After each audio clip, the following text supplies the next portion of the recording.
नमस्कार किसान भाइयों, बहुत बहुत स्वागत है आप सभी का। मैं हूं मनीष धाकर। किसान भाइयों, लहसुन के जो खेती के वीडियो हैं वो तो आपको लगातार चैनल पर मिलते ही हैं। किस प्रकार से आप लहसुन की खेती करें, किस प्रकार से अच्छा उत्पादन लें, अच्छी क्वालिटी बनाएं और रोगों से कैसे बचाएं। किसान भाइयों, आज के वीडियो में मैं आपको जानकारी दिलवाने वाला हूँ किसान भाई से कि प्याज की खेती कैसे करें। और प्याज की खेती वैसे किसान भाई करते हैं, लेकिन जो किसान भाई अच्छे तरीके से कर रहे हैं, अच्छा उत्पादन ले रहे हैं, अच्छी क्वालिटियाँ बना रहे हैं, तो वो किस प्रकार से खेती कर रहे हैं उसके बारे में थोड़ी जानकारी लेंगे। तो भैया स्वागत है आपका। और सबसे पहले तो आपका बहुत बहुत धन्यवाद कि आपने समय निकाला ताकि हमारे धन्यवाद। किसान भाइयों को जानकारी मिल सके। सबसे पहले तो मैं ये चाहूँगा कि आप अपना परिचय बता दीजिए। जय सांवरिया सेठ के साहब। जी सर। मेरा परिचय है बालचंद पाटीदार, गांव गुराड़िया नरसिंह, तहसील गरोड़, जिला मंदसौर। जिला मंदसौर। अच्छा भैया, ये प्याज की जो खेती आप करते हैं ये कितने समय से आप कर रहे हैं? मनीष भैया, वैसे ये खेती हमारे गांव में रेगुलर होती रहती है। जी जी। 5-10 साल तो मेरे को भी हो गए। प्याज की खेती हाँ, करते हुए। जब से मैं खेती का काम संभालने लगा, जी जी जी। प्याज हर साल हम लगा रहे हैं। तो पिछले 10 सालों का अनुभव है किसान भाइयों, तो कोई छोटा मोटा अनुभव नहीं होता है। 10 साल का अनुभव बहुत बड़ा अनुभव होता है। तो भैया, सबसे पहला मेरा सवाल ये रहेगा, एक बेसिक सा क्वेश्चन है कि किसान भाई, सबसे पहली गलती तो पहली स्टेज में ही होती है कहीं ना कहीं।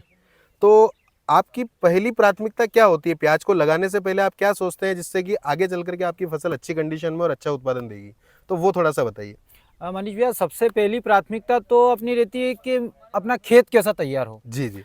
खेत जैसे ही जून में अपन तैयार करते हैं, जी जी। बारिश से पहले अपना खेत पूरा रेडी करके रखते हैं। जी। अपना खेत की तैयारी कैसे हो, खेत बिल्कुल बढ़िया, उसमें जो भी अपने को प्याज की नर्सरी लगाने से पहले जो चीज़ें बेसिक जैविक मटेरियल, जो हाँ। भी ऐसी चीज़ें जो खेती में नुकसान कम करे और फायदा ज़्यादा करे, ज्यादा करें। ऐसी चीज़ें, गोबर खाद, ये सब चीज़ें पहले हम डाल के खेत की पूरी तैयारी करके जी। रेडी कर देते बरसात से पहले। बरसात से पहले। अच्छा, आप दोनों ही सीजन की फसल लेते हैं?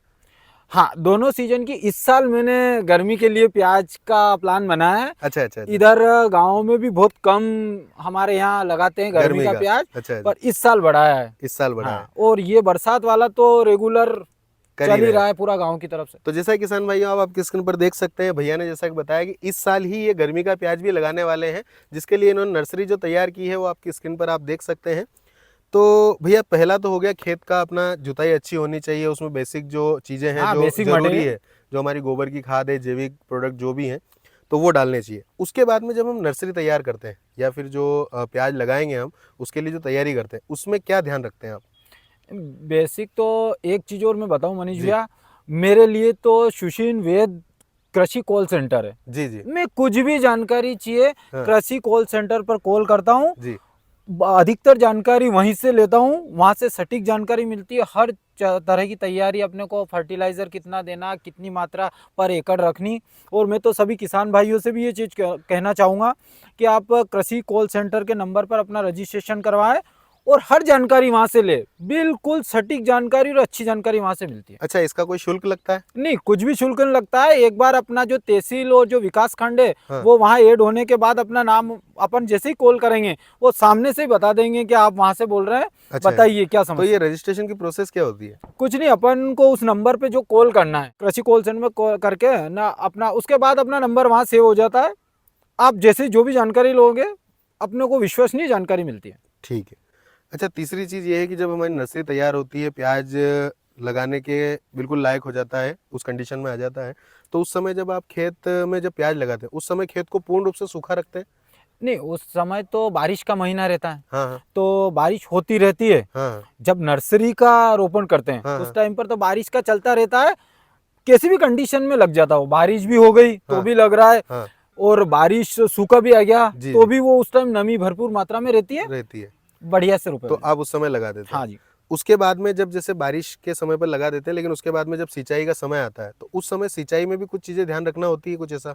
हाँ, जैसे कुछ बेसल नॉर्मल जो डोज हैं, हाँ जैसे सल्फर, हाँ। कैल्शियम, जी ऐसी जो चीज़ें, पोटास, जी जो एक बार ही डलती है, जी जी। इन चीज़ों का अपने को बारिश के समय में क्या बहुत ज़्यादा लोड रहता है काम का, उधर से चौप का हाँ, ना हाँ। उसमें अपना समय नहीं मिले, जी, जी। तो ये चीज़ें अपन अपनी चुपाई करके हाँ, ना जब भी पानी दे हाँ। या बारिश होने की कंडीशन में हो ना, अच्छा अपना नर्सरी लगाए 15 से 20 रोज हो गए, जी। जब अपन दे सकते हैं, उस समय पर ये सारी चीज़ें दे दे देनी सकते हैं। चाहिए। हाँ। उसके बाद में फसल की ग्रोथ ऑटोमेटिक जो वो बढ़ती है वैसे ही बढ़ती है।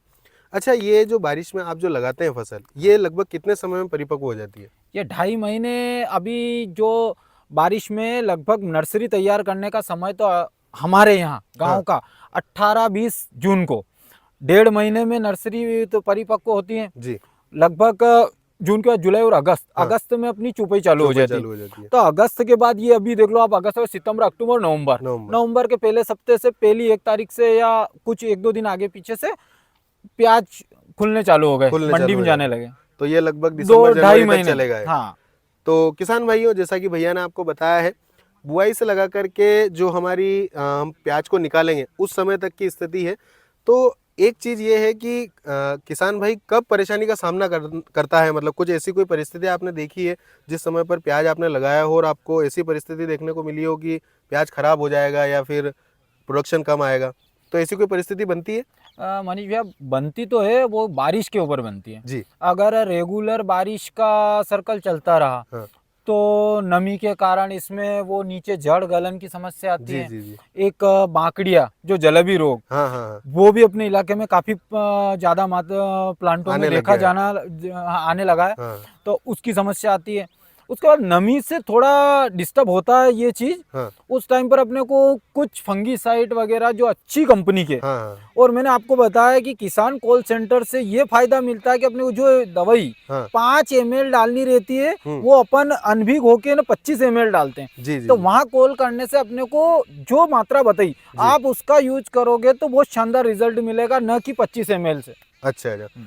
तो जैसा कि आपने देख ही लिया है, और ज़्यादा इस्तेमाल करने से हम अपना ही नुकसान कर रहे हैं। लॉन्ग टर्म में जाकर के वो नुकसान आपको नज़र आएँगे, क्योंकि फंगीसाइड, इंसेक्टिसाइड का ज़्यादा इस्तेमाल भी अच्छा नहीं होता है।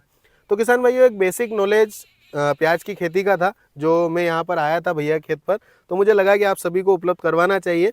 बाकी प्याज की अगर आप खेती करते हैं तो कुछ भैया ने जो आपको बताए हैं नॉलेज, उसके हिसाब से आप खेती कर सकते हैं। और बाकी अगर आपको कुछ लगता है कि प्याज की खेती में भैया से कुछ छूट गया है, तो आप हमें कमेंट करके बता सकते हैं। और वीडियो आपको कैसा लगा ज़रूर कमेंट करके बताइएगा। वीडियो पसंद आया हो तो लाइक कीजिएगा, ज़्यादा से ज़्यादा किसान भाइयों तक वीडियो को शेयर कीजिएगा। और अगर आप चैनल पर पहली बार आए हैं तो चैनल को सब्सक्राइब कर लीजिए, क्योंकि यहाँ पर इसी प्रकार से जो समृद्ध किसान है, जो उत्कर्ष किसान है, वो अपनी जानकारियाँ साझा करते रहते हैं। हम उनके पास में जाते हैं, उनसे मिलते हैं, अन्य किसान भाइयों को जानकारी दिलवाते हैं ताकि वो भी अच्छी खेती कर सके। और बाकी तो आपको लहसुन से संबंधित तो सभी जानकारियाँ जो है बहुत अच्छे तरीके से मिल ही रही है। धन्यवाद। जय जवान, जय किसान।